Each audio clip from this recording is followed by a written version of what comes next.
Hello and welcome to LSTV1 Weekly News Recap, broadcasting national and international stories coming to you live from our main studio at Lemon Kerewan. On this week's recap, Justice Ibrahim Jaite has granted the state their request for adjournment in Senabumbai and co manslaughter case. Yusuf said the testimony of the Senegalese doctor is a very important part of the prosecution case, adding it will help the court in arriving at a just decision. PDOIS held a press conference where Honorable Halifa Sallah stated that Gambians voted for President Adama Barrow and they are now reaping what they sow. But you select as you wish. Well,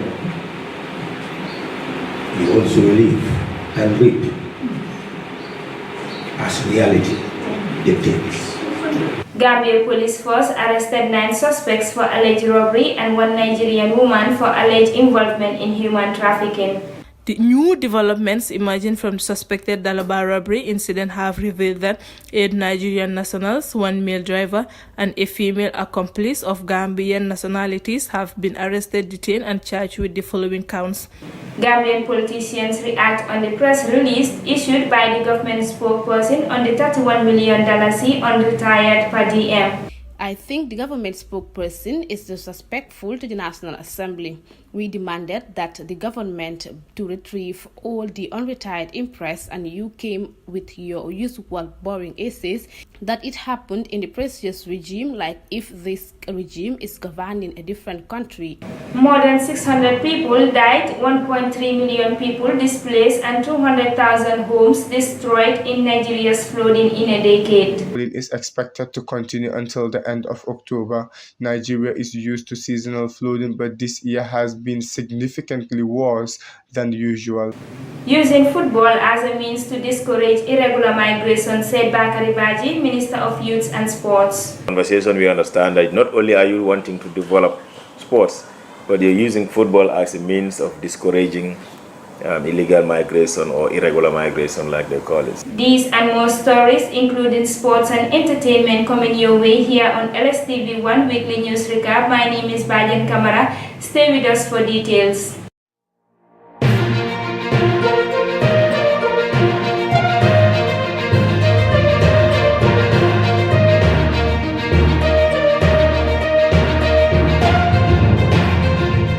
High Court Judge Justice Ibrahim Jaite, who's presiding over one of the most talked about court cases currently in the Gambia, Senabumbai, Chernombai, and Kibili Dembele's manslaughter case, granted the State Council an adjournment after they pleaded for it in order to bring the Senegalese doctor that conducted the autopsy to testify in court. More on this report. Senabumbai, Chernombai, and Kibili Dembele's manslaughter case was adjourned to Thursday, the 27th of October 2022, for prosecution witness 8 to testify. To continue with the case, Principal State Counsel Abdul Maita Yusuf made this application for an adjournment. Lawyer Yusuf said they are having constraints to bring the last witness, who is residing in Senegal. Yusuf said the last witness is a medical practitioner who conducted the autopsy examination on the late baby Muhammad. State Counsel Yusuf said they are pushing hard to bring them through diplomatic ties. We want this honorable court to grant us an adjournment for a week, and during that period we will try our best to get the person in court, said Yusuf. He indicated that the state filed a written letter to the court seeking an adjournment to facilitate the coming of the witness. He hinted that the state is aware that the accused persons are in custody and the application might be inconvenient for them. Yusuf said the testimony of the Senegalese doctor is a very important part of the prosecution case, adding it will help the court in arriving at a just decision. Yusuf submitted that the state has so far called 7 witnesses, which indicates their readiness to proceed with the case. He explains that the argument sought, if granted, will allow them to continue their engagement to bring the witness to testify in court. Lawyer Ida Drame for Senabumbai opposed the application for adjournment, describing it as an abuse of the court process. It is an abuse of process for the prosecution to bring the application this morning, Drame said, adding it will be travesty of justice for the court to grant the prosecution another adjournment. Counsel Drame submitted that last week Friday, the prosecution sought an adjournment to bring their last witness to tender a document through him. A document was said to be tendered today, Monday, by the prosecution, and their case was supposed to be closed, Drame said. Counsel Drame said the accused persons have been in custody since July 2022, and the prosecution has amplified time to file all their witnesses in August. The court made it clear that the state should prepare all their witnesses for the speedy trial, Drame said. She considered the application for adjournment as illegal. She referred the court to Section 234 of the Criminal Procedure Code (CPC), which provides for summary of evidence. She took time to read the said section of the CPC in court and gave her explanation of the section. She said the prosecution did not give them the name of the witness, doctor, coming from Senegal. She argued that the prosecution cannot call any more witnesses since they failed to comply with the provision of the CPC cited above. This case is supposed to close, and I urge my lord to refuse the application. The application lacks merit and it should be refused, Drame said. Le Combe Gay and Sagarti Jahate both associated themselves with the submission of lawyer Drame. My lord, I agree with my landed friend. We all came here in preparation to hear the last witness. He was supposed to come and tender a referral note, which was why we adjourned on Friday. The witnesses identified is not new to the eyes of the prosecution. I submit that the prosecution must have known that they would need this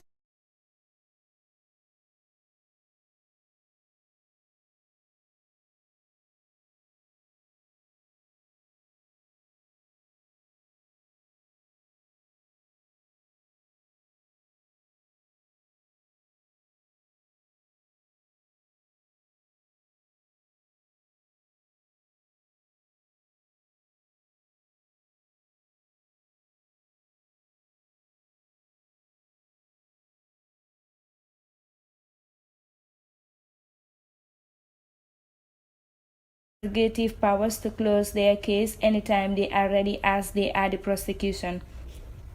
He submitted that the defense counsel either Drame misconstructed the suspects.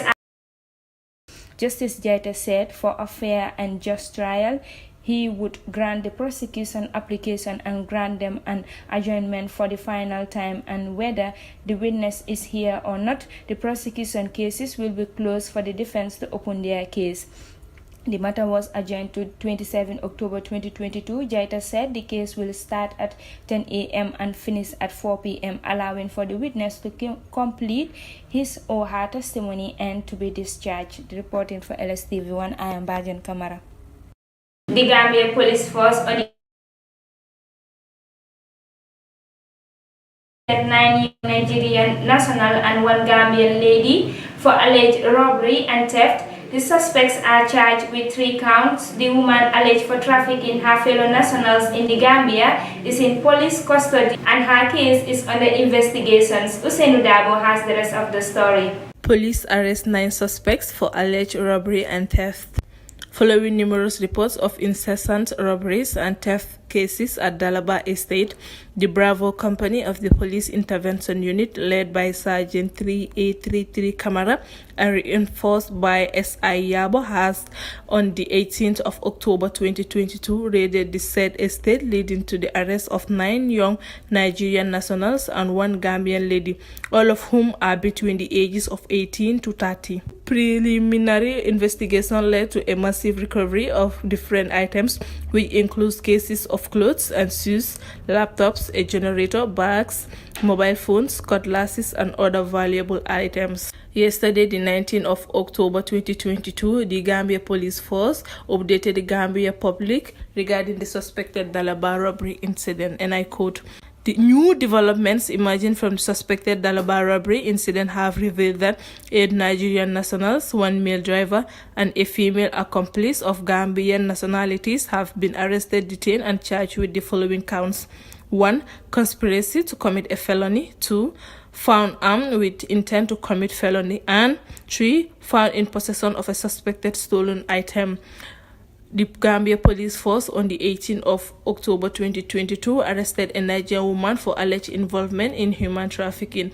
I quote, "A systematic investigation process led by the Gambia police detectives has tracked down a 52-year-old Nigerian woman who is allegedly notorious for trafficking her fellow nationals in the Gambia on the pretext of offering them lucrative jobs. Further investigation into this incident has revealed that the accused Nigerian woman compels her victims into sex work to be able to pay a sum of $250,000 as travel expenses to her victims. The general public is highly encouraged to always report suspected crimes to the nearest police station for immediate action." End of quote. Reporting for LSTV1, I am Usainu Dabo. The People's Democratic Organization for Independence and Socialism has on Wednesday, 19th October 2022, held a press conference at PDOIS headquarters to talk to the media on burning issues affecting Gambians, including the 66-plus children that lost their lives due to acute kidney injuries, high cost of living, and among others. More in this report by Ami Fadera. People's Democratic Organization for Independence and Socialism held a press conference on Wednesday, October 19th, 2022 at its headquarters in Churchillstown. The press conference was centered on the current situation of the country and the way forward. Presiding over the event, Honorable Halifa Sallah, Secretary General and party leader of DOI, stated that the Gambian people have been asking questions and that it is high time to open up a conversation on the way forward of the country. Are asking for a conversation. And PDOIS has the institutional memory, having been here in the First Republic, Second Republic, and a transition that no one expected. It is well suited to open up this new conversation on the way forward for the Gambian people. We are not here out of our own volition, because I have a transitional role. I already indicated what is best suited for the political situation as far as my person is concerned. It is now left to the Central Committee to ultimately decide when it is best to carry out such a wish. Speaking on the economy of the country, Honorable Halifa Sallah highlighted that the major illness of our economy is the lack of investment in the productive base. He went on to say that when there was a hike in price of fertilizer, the government of the Gambia had to base it on the Ukraine war because they could not do anything about it.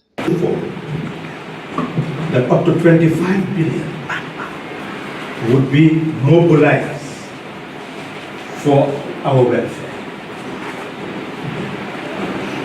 It was clear that we depend on taxation and non-tax revenue. But out of 13.7 billion, 12 billion from taxation, only about 1.5, 12.2, 1.5 from non-tax revenue. So the productive base of your economy is very, very narrow. Agriculture contributes, they said, 18% of GDP. Manufacturing or industry, 20% of GDP. And services, 58%. The other 7% from other sources. But look at your agricultural sector. When the government was being supported out of goodwill, that 2016 marked a transformation in Gambian politics. Never in the history of this country had change ever come to the ballot box since 18 February 1965 until 2nd December 2016. And it came about under very difficult circumstances, with the world understood. And this country earned the goodwill of the world. According to Halifa Sallah, the Gambia has a very fine weather but still depends on importing most of the food that we consume. You look at Gambia, we are importing most of the things that we are consuming. In 2020 alone, over 1.2 billion in terms of cereals, over 2 billion in terms of rice. We're importing eggs, we're importing potatoes, we're importing onions. We have a very fine weather. We don't have snow like Ukraine or Russia. We have waterways everywhere, underground water sources. Others will come and go to a farming community, sign contract with them, and they will yield their land. They'll use the same farmers to go and grow bananas, export it, and make millions. Honorable Halifa Sallah highlighted that the problem of the Gambian politics is that it is personalized when in fact it should be based on policies, stressing that protesting is not a solution to the problems of the country. The personality of a person have to do with policy. Now this is the problem of our politics. It's not about personality. It is about policy. What we own as a people, our material resources, how do we transform it to ensure that we are self-reliant in having food, water, clothing, housing, the things that are the wherewithals of life that we cannot do without. That is our challenge. And if we cannot stand on a political platform and talk about it, I dare not say we should not stand. It's your democratic right to stand and say whatever you want. But it is the right of the people to demand for clarity, for substance, for issues, for solutions. Go and protest. Never, ever will you be able to squeeze water from stone.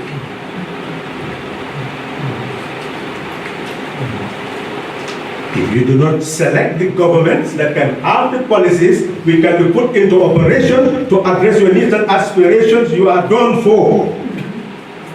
People's Democratic Organization for Independence and Socialism is a 35-year-old party that have been advocating for a substantive democracy where people believe. The Gambia government spokesperson Ibrahim G. Sankare has on Thursday, the 20th October 2022, released a presser regarding the $31 million unretired emperor, which attracted mixed reaction amongst politicians on social media. The press release was issued following a National Assembly discussion on an outstanding funds related on an unretired empress, in which the Committee on Finance and Public Account ordered that the funds be retired by October 31st, 2022. Amifadera again. On Monday, September 26, 2022, the National Assembly Finance and Public Accounts Committee passed a resolution which, among other things, ordered that all outstanding impress issued to ministries, departments, agencies, and individuals totaling over 30 million be retired by October 31, 2022. Since the issue was brought to the attention of the National Assembly, it raised eyebrows among the public, especially politicians, among whom is lawyer Usainu Dabo, who suggested for the Justice Minister to be summoned by the Assembly. However, the Gambian government spokesperson issued a press release clarifying the alleged $31 million seize on retired impress. The press release dated 28 October 2022 reads, and I quote, "Following recent discussion at the National Assembly over the alleged unretired impress totaling some $31 million, the Gambian government wishes to inform the public that these outstanding funds were during the financial periods 2007 to 2015, preceding the presidency of Mr. Adama Barrow. Stories of the reported outstanding impress trending on political, social, and news media platforms were actually accumulated disbursements over a period of 8 years, 2007 to 2015, well before Mr. Adama Barrow assumed office in 2017. The updated record from the Accountant General Office indicated that the published figures are from their last update to the Finance and Public Accounts Committee, FPAC, of the 5th Legislature as at November 2019. At the time of presenting their report, the Accountant General was not engaged to provide an updated status on this matter. Specifically, from 2019 to date, the Accountant General Office has recovered some $8.3 million through various means like payroll recovery, withholding, and on or non-payment of staff retirement benefits. Of the alleged unaccountable $31 million that occurred way before President Adama Barrow's ascendancy to political leadership. Signed, Ibrahim Sankare, the Gambian government spokesperson and presidential diaspora advisor. Meanwhile, reacting on the government's press release, Yahya Minteng Sanyang, UDP National Assembly member for Latrikunda Sabiji, wrote on his Facebook page, and I quote, "I think the government spokesperson is disrespectful to the National Assembly. We demanded that the government to retrieve all the unretired impress, and you came with your usual boring essays that it happened in the previous regime, like if this regime is governing a different country," end of quote. Madi Jabate, human rights activist, also wrote on his Facebook page, and I quote, "There is no point in issuing a statement that the unretired 31 million happened before Barrow came to power. Just retrieve them as demanded by the National Assembly. Government is continuum. After all, impressed culprits are still in the government," end of quote. Mamadou Sabali, a UDP member and an economist, also took to his Facebook page to criticize the Gambian government spokesperson. He wrote, and I quote, "Every animal farm has its pig that is called squealer. NPP squealer has been recalled for duty. Sankare just might not make it to heaven. Shameless and deplorable. This inept government is actually saying that this matter is not their business when the chief culprits are all within Adama Barrow's payroll right now. Corruption is now legal in Barrow's government. No wonder the citizens are mad as hell against this mafia government," end of quote. Furthermore, State House of the Gambia wrote on their Facebook page stating, quote-unquote, "The $31 million impressed were disbursed during the 2007 to 2015 period. I quote, President Adama Barrow has been informed that the outstanding impress discussed at the National Assembly and on political platforms were disbursed over 7 years ago, between 2007 and 2015, before his administration came into office in 2017. In this regard, the Accountant General's Department has been tasked to provide an update on the matter," end of quote. The National Assembly Committee on Finance and Public Accounts has revealed that the sum of $31.7 million was confirmed as outstanding impress, out of which only $2.7 million was recovered. The resolution stated that all impress be retired by October 34th. Let's go with a quick break. When we are back, we continue with some international sports and entertainment stories.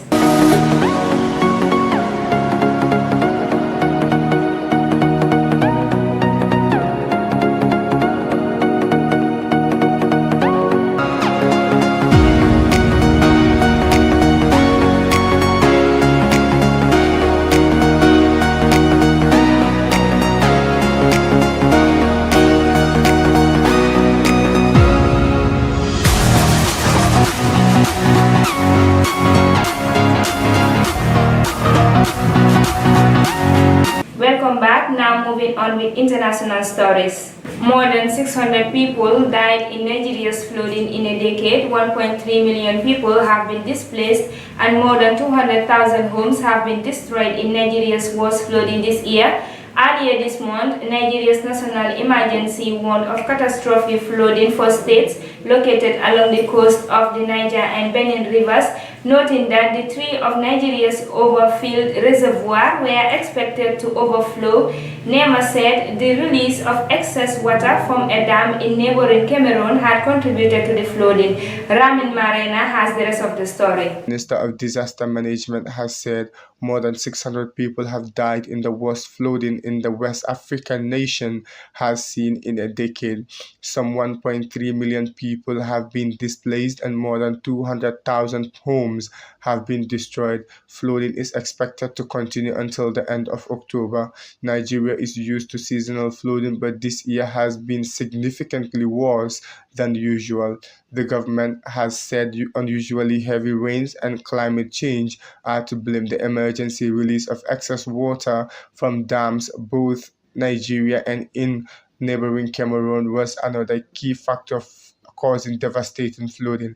Experts also say poor planning and infrastructure have exacerbated the damage. Since the flooding began in early summer, large swathes of farmland have been destroyed. There are concerns about increased spreading of disease, and food and fuel supplies have also been disrupted. In a press conference on Sunday, Nigeria's Minister for Humanitarian Affairs and Disaster Management, Sadiya Umar Farouk, called on local authorities to evacuate people living in the most high-risk areas. Authorities are already providing food and other support to those affected, she said. She added that despite concerted efforts and early warnings, many state governments did not prepare for the flooding. The disaster has affected 27 of Nigeria's 36 states.